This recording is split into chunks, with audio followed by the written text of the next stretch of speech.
We lift you up, Jesus. All my hope is in you.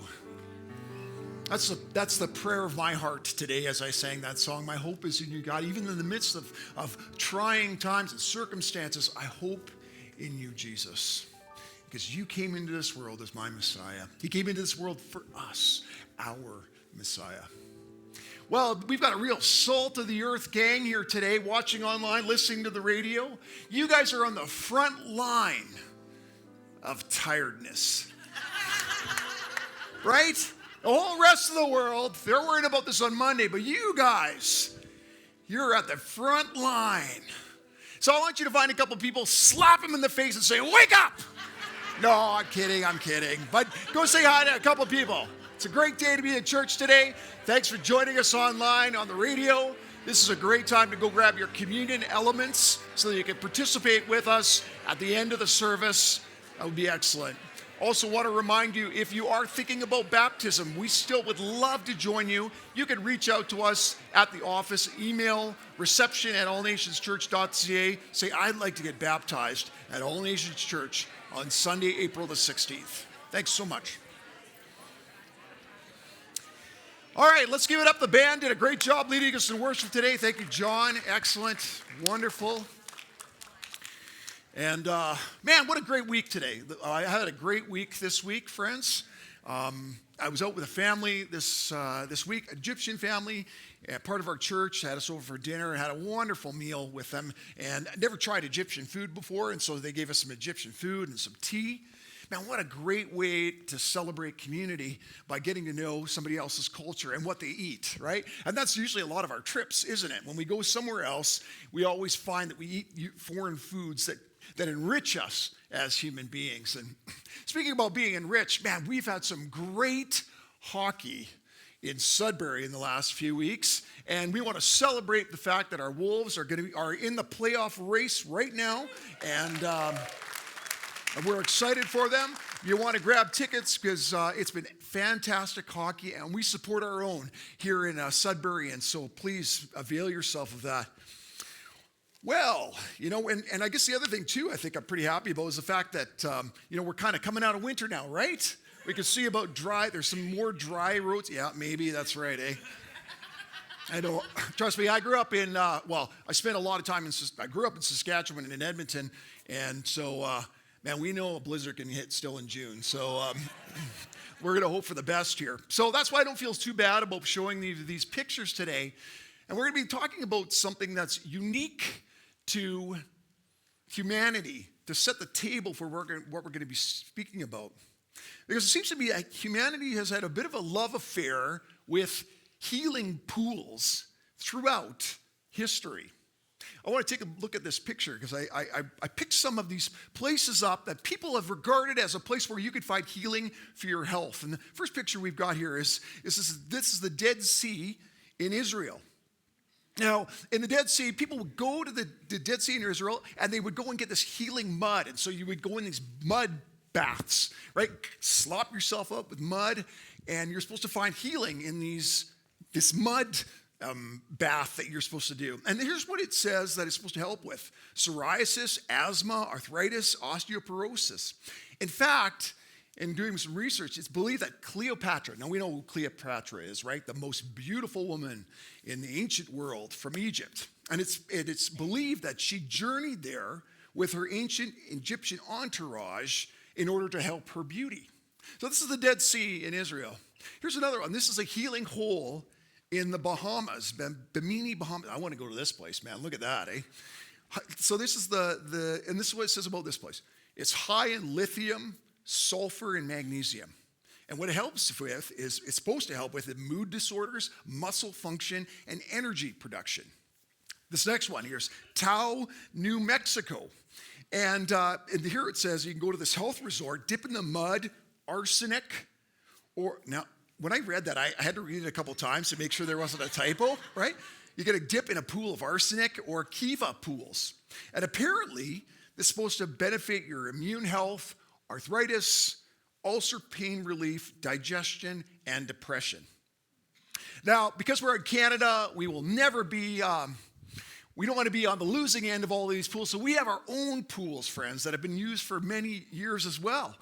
Banff Hot Springs, for instance, was very popular as a tourist destination for people that wanted to get health in their bodies as early as the 1880s. And they come all over the world to find this cure that they thought Banff had and that was in the water. And not to be outdone, friends, my prairie friends, my Saskatchewan prairie friends that are here or listening online, we have got a healing pool in Saskatchewan as well. It's at Manitou Lake, and there it is right there, otherwise known as the Dead Sea of the Prairies. I like that, man. That was good. That was on some of their tourist information. So this opened up at the same time Banff did. It's 20th century. And same as many tourists as went to Banff, went to Manitou Lake. Watrous is also it's what it's called. It has 5 times the salt of the ocean and as many tourists as Banff. And it's claimed to heal smallpox, arthritis, rheumatism, joint problems, skin conditions, eczema, psoriasis. If you have the slightest scratch or cut, one dip into the water makes the sore heal up really fast. You really can float on your back and read a newspaper without getting wet. That's in the tourist guide for the Dead Sea of the Prairies, right? I went to the Dead Sea of the Prairies with my family, friends. And let me tell you a little bit about Watrous. This is what I found out for myself, being in person. I didn't float like they claim. Now, I'll be honest with you. I'm not a floater. I'm a sinker, you know. So if I go swimming at any time, I'm like a bit like a rock, and I just drop right to the bottom. And so I will give it a pass on that part. But the second thing about Watrous is this. It's kind of gross. Now, let me explain why it's kind of gross. Back before, quite a number of years back, they had a shrimp factory that was on this lake in which they canned shrimp and then processed it and shipped it around all over the place. Well, that finally went bankrupt. They shut the thing down. And instead of trying to clean it all up, they just dumped all the shrimp into the lake. Millions and millions of shrimp are now in that lake. So as you're swimming along in these healing waters, you look down and there is shrimp everywhere. Every square inch of what you could see, there's a shrimp. It's kind of grossed me out a little bit, right? The third thing is this, friends. I didn't feel any better after going in the water, despite all of the claims that they made. So, we're talking about this because I wanted to set the table for some imagery for us as we continue on in looking on this book of John that we're in right now. And if you're new and visiting, we're in a sermon series and we're investigating this book of John. 66 books in the Bible. John is the one of the 4 books that talks specifically about Jesus and what he did. And so we're investigating this book and looking at these stories of Jesus and these claims that he makes right now. So that's the sort of the setting of the table of what we're going to look at here. And this is from John chapter 5. And it talks about a healing that takes place in a pool called Bethesda. Let me read it for you.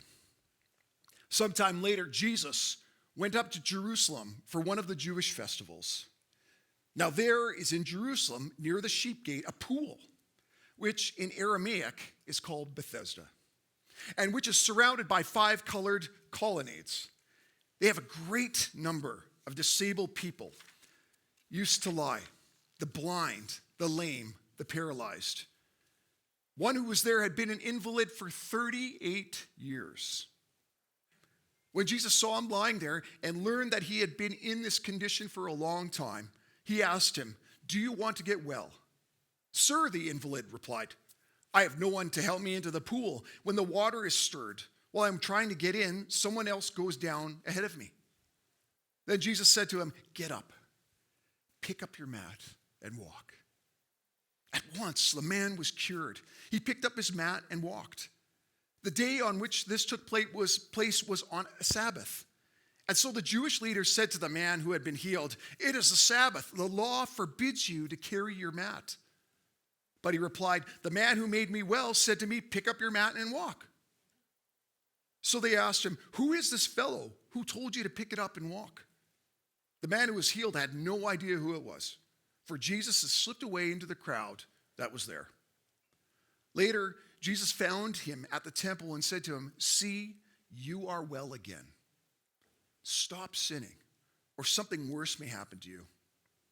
The man went away and told the Jewish leaders that it was Jesus who had made him well. God bless the reading of this word, and Lord, let it illuminate our hearts. You know, as I read this story, I just found the whole thing fascinating. This exchange between Jesus and this man. And I think as we begin to unpack the story and see how this exchange goes, I think we're going to begin to see how we can apply some of the application to our lives. Remember, friends, when we read the Bible, it's not just a historical document. It's actually meant to be applied to our lives. That's the intent behind the Bible. So, I want to think about that question for a minute that Jesus asked, the first encounter that he has with this man. Do you want to be well? Do you want to be well? You know, and this exchange could have literally played out 1,000 times or 1,000 different ways. Jesus could have asked 1,000 different things. But why does he ask, do you want to be well? I mean, why didn't he ask, why are you here? Can I help you? Can I heal you? Those seem to be apparent questions that came to my mind as I read this. But yes, he asks, why do you want to be well? So remember, friends, as we read through the story, right? Jesus doesn't know this man, and this man does not know Jesus. And Jesus had been doing miracles already, and his story was getting out there that he was a miracle worker that could heal people. And yet this man was ignorant of who Jesus was.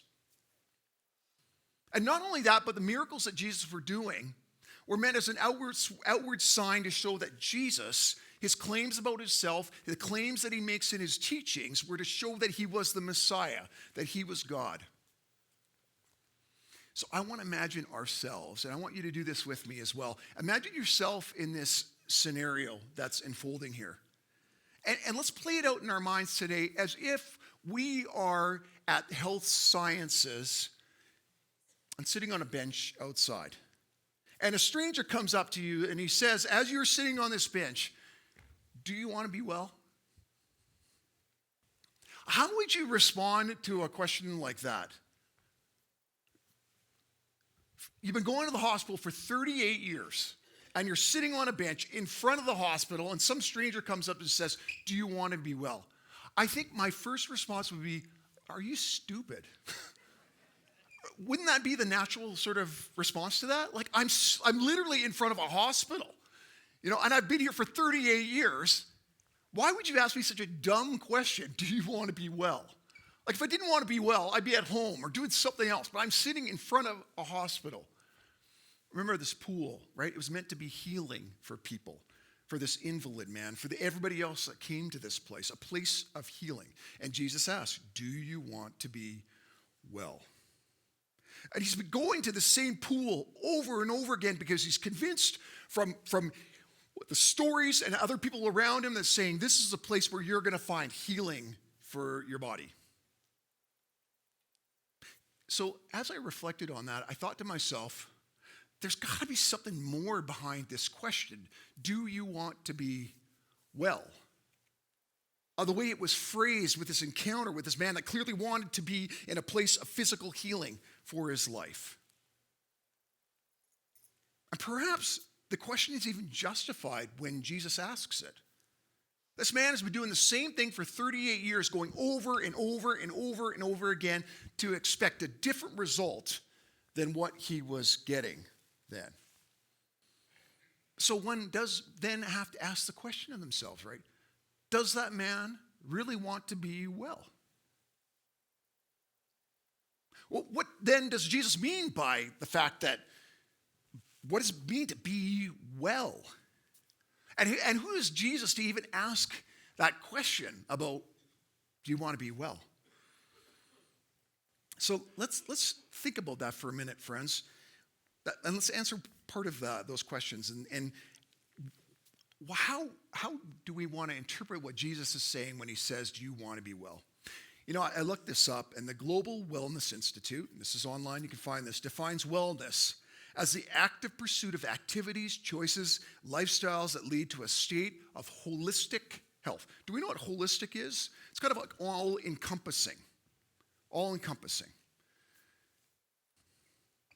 It's this synergy of a healthy body, a healthy soul, a healthy mind. You see, friends, when I think about Jesus, that's literally why he came into this world. That's what he brought to the world, the synergy of wellness. He brought physical healing into the world by all the examples we can see in the Bible of him physically healing people.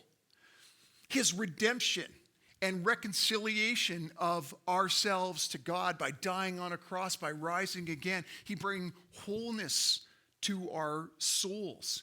And he gave humanity the sense of purpose, feeling good, functioning well. That synergy of those three things, of our bodies, our minds, and our souls. Jesus himself makes this claim of why he came to the world. It's John 10. We talked about it last week, where Jesus says, I am come that they might have life and that they might have it more abundantly. Let's rephrase that. Jesus is saying to you, I am come that you might have life, that you might have it more abundantly. So, Jesus, who does Jesus think he is then? And friends, by this passage and what he did in this world, he is an expert on wellness. You know, just like we might go to, if we're working on our house and you got a plumbing problem, you got to call a plumber in order to come and fix the solution because he's an expert in plumbing. You go to a doctor because you want to address a physical ailment that you have. You go to a doctor because he has studied for a lifetime on becoming an expert of providing great advice for your physical health. He's an expert.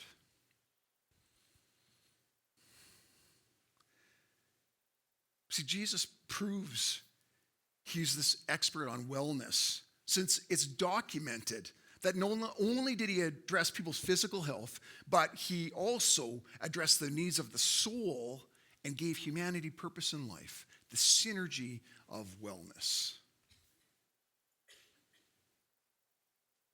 So I then asked the question, is he justified in asking this man this question about being well? And I think Jesus is. Do you want to be well? Because Jesus knows what well is. And the path that the man is currently taking in this story over and over and over again for 38 years is not delivering the desired results.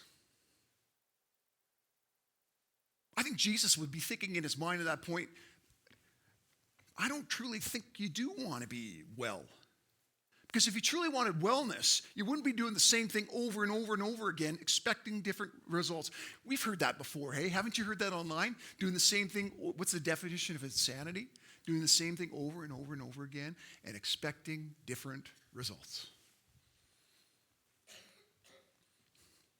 Now, as we continue on in this story and unpacking this, I find it interesting how even the man responds to Jesus. He doesn't know who this is. When this happens, this interaction happens, he's a stranger talking to him. And this man says, do you want to be well? You know, why in that moment, why wouldn't you just say yes? Yes. It seems clear to me. Like 38 years you're going to the same place. Yeah, I want to be well, right? That's how I would respond. I want to be better. But, you know, in the story, he doesn't respond to Jesus like that. Here's what he says, and I'll just remind us. Sir, the invalid replied, I have no one to help me into the pool when the water is stirred. While I'm trying to get in, someone else goes down ahead of me. You know, he's saying Jesus here, I can't get well on my own because no one's going to help me. Not only that, it's somebody else's fault that I am unwell. Now keep in mind in the story, friends, the man is an invalid. He's not paralyzed. And he's been going to the pool every day for 38 years. He has to sleep somewhere. He's got to eat. He's got to find food. You can't stay at this pool at night and just be lying there for 38 years. He has the capability and capacity to get to this pool. He's also saying he tries to get in this story, right? See, I want to go back to that answer again, just to reflect on it again, right? What's the first thing off of his, why wouldn't he say the first thing off his lips, yes? You know, as I was unpacking this in my own mind, it seems to me like the man needed to have justification for staying in his unwellness. You know, it's convenient at times, isn't it, to blame somebody else for a horrible situation that we can become in, that he might be in, than to admit that the solution for trying to be well isn't successful. Remember, 38 years doing the same thing, expecting different results. You know, in this story, and isn't this just like Jesus, right? Even when the man is blaming others for his situation and seems unable to find healing, Jesus mercifully heals the man's physical body. Imagine that, friends. 38 years and dramatically healed. So Jesus, remember we were talking about this idea of wellness. Jesus is there healing people into wellness. We look at this story and we may think, well, he just healed his physical body. But can you imagine the change in his spirit and in his mind when you're physically healed? He's able to interact in society again, get a job, take care of himself, find self-worth in that. So not only is Jesus healing his physical body, but by extension, he's healing his mind. And then his spirit in the midst of all of this as well. Not just his body, because his body had betrayed him and have created patterns for his life that he was finally able to be free from. You know, the next part of this story, as we had read it, needs to get fleshed out a bit. So he's healed. And he's walking away. He has no idea who this man is. Jesus, he doesn't know who he is. He's walking away, and probably from this pool, with the only belonging he has in his life, a mat. Imagine him walking for the first time and being able to do so in his own capacity after 38 years with the only possession on his body. And immediately, as soon as this happens, he comes into conflict with the religious authority, the Pharisees. So this whole scenario, it ends up happening on the Sabbath. Now, we want to unpack this a little bit. And what the Sabbath is, it was a day that was set apart to direct our thoughts and our actions towards God. It was a day of rest. But it was more than just resting. It was meant to be directing ourselves towards God. It was set up from the beginning of time. But from the beginning, it started to become bloated in the requirements of what that meant. Bloated in the requirements of how do you rest? How do you focus your thoughts on God? And many books are written in addition to the Old Testament, the Jewish Torah that they had at the time. I'll give you a contemporary example of what I mean by bloated in this idea that of pursuing this directive of God. So observant Hasidic Jews, okay, so these are very Orthodox Jews, they are forbidden from using telephones on the Sabbath because to do so would involve breaking an electric current, which is considered a form of work. So what ended up happening was there was a fire that took place in an apartment building. And there was a Jewish family the fire was literally in their apartment. And these were very Orthodox and observant Jews of the Sabbath. See, they are permitted to actually break the Sabbath in case of an emergency. But in this case, what had ended up happening was in the half an hour it took the rabbi to say yes, the fire spread to 2 neighboring apartments. Now, fortunately, no one was hurt in the blaze. But that's I wanted to illustrate that story just to say that the Sabbath became this institutional entity that bloated beyond what it was originally intended.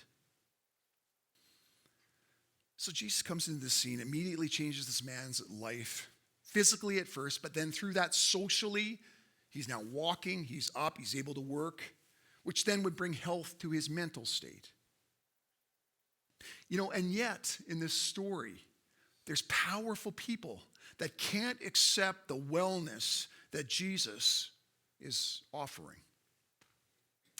They wanted to control this situation that was going on and bind the man back to following the same pattern of wellness that they described as proper. Right? You can only find wellness by going to this pool of healing. And not only that, friends, when I was thinking about this, but they couldn't even celebrate this wellness, this healing that for this man who had been in this condition for 38 years, when he's literally standing right in front of their face. They all knew who this man was. 38 years, I can promise you that everybody knew who he was. And they couldn't even see the fact that he is standing in front of them. They were more concerned with the fact that he broke the rules than they were to be happy for the man. And the last part of this story, I think, wraps up back to the beginning of the story, friends, in trying to understand what Jesus means when he says, "Do you want to be well?" See, Jesus finds him again after the man is healed and he's got his mat. The religious authorities say, "We don't accept that Jesus healed you. You don't need to be doing this anymore. You can't find healing in Jesus because you aren't observing what was meant to be happening and honoring God on the Sabbath." That Jesus then finds the man again in the temple, and this is what he says to him first, right off, the very first things. And he reminds him of this: "You have been made well." Right? What did he say earlier? He said, "Do you want to be well?" He said, "You have been made well." You have been made well. And it was through Jesus himself and he's reaffirming the fact that it was him because he says it to him and he's saying, "I have made you well. I, the Son of God, the Messiah, have made you well."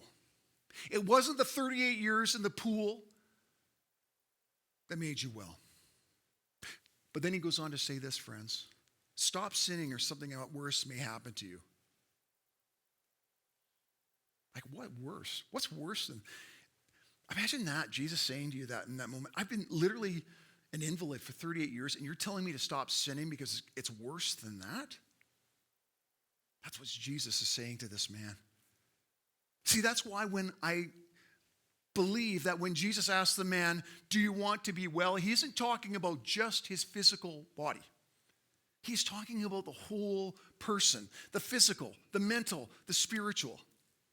Spirituality isn't compartmentalized into one small part of our lives.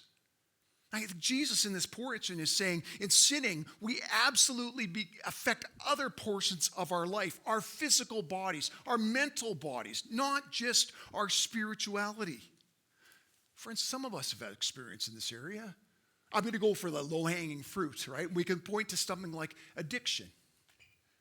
I've counseled enough over the years to know that it's crippled people's lives, crippled their ability to have a job that they feel good about, crippled their ability to have thriving relationships, broken families as a result. So we know that in sinning, like Jesus says, we don't get involved in those sort of things. It draws us away from God. We know that stuff physically affects us and mentally affects us, but we can even show other things. Friends, when you lie, what does lying do? Jesus says, "Do not lie," right? Tell the truth. You're betraying who I created you to be, truthful. How many know that when we lie at times, we can break relationships with others, right?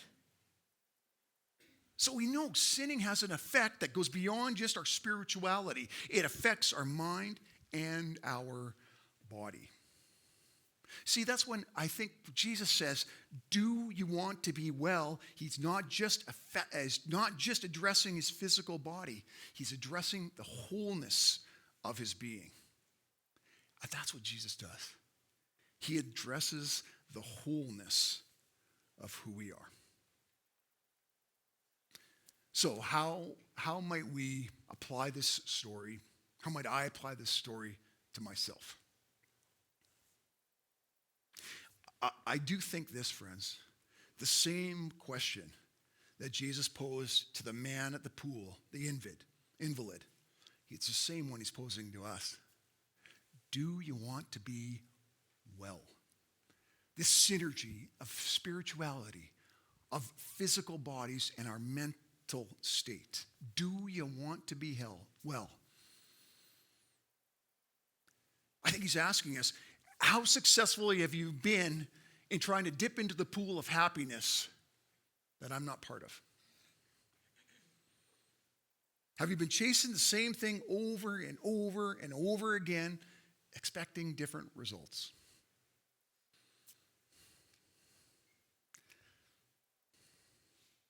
Maybe we blamed everyone else for the lack of abundance and wellness in our lives because it's easier than to come to grips with the fact that we've made decisions in our lives that have created this paralyzing prison for us, just like the man at the pool. So friends, I think what Jesus is asking us is this: shift your solution. Shift your solution. Consider Christ being the first answer for wellness in your life. You know, Jesus promises an abundant life today and an eternity tomorrow. Bigger picture here for all of us, friends. But in finding this abundant life, Jesus is asking us, are you going to go my way? You know, he says there, stop sinning or something worse is going to happen to you. Remember that. Jesus is saying that in your sin, can be even worse for you than the fact that you've been an invalid for 38 years. That's the same thing he's saying to us today, friends. Stop sinning or something worse may happen to you. And I think in shifting our solution, we start applying Christ's moral code to our lives. And I think all of us will be surprised that instead of this feeling of absence and bondage, we're going to find freedom and abundance. Shift your solution. I think the other thing in applying this story to us is to remind ourselves to be hopeful and not helpless. You know, as I read this story, when the man replies to him, he says, I can't get out. I can't get to this pool. I can't get to this pool. You know, Jesus doesn't sit there and counsel him on at that point about, you know, here's some strategies for getting there, right? What I love about this story is that Jesus says, take up your mat and walk. Even when we can't help ourselves, Jesus is there to help us. Isn't that a beautiful message for us? If we can't help ourselves, Jesus is there to help us and be with us. You know, I'm reminded once again, these promises of physical healing that take place throughout the Bible. They happen through Jesus. And then now, even, through the Holy Spirit in our world today.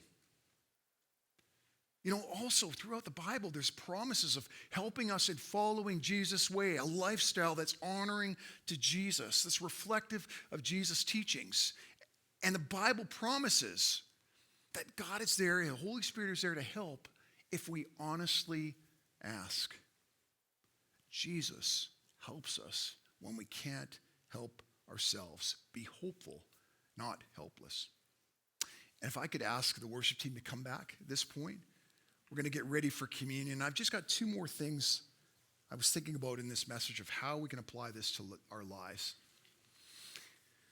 when it comes to Jesus and finding wellness in Jesus. And if we choose to go down this path, God, I want to follow your path for my life because I know, Lord, you are an expert on the synergy of wellness in my life. I want to follow your path. You know, this story reminds me of is this third application. Be aware and prepare. Be aware and prepare.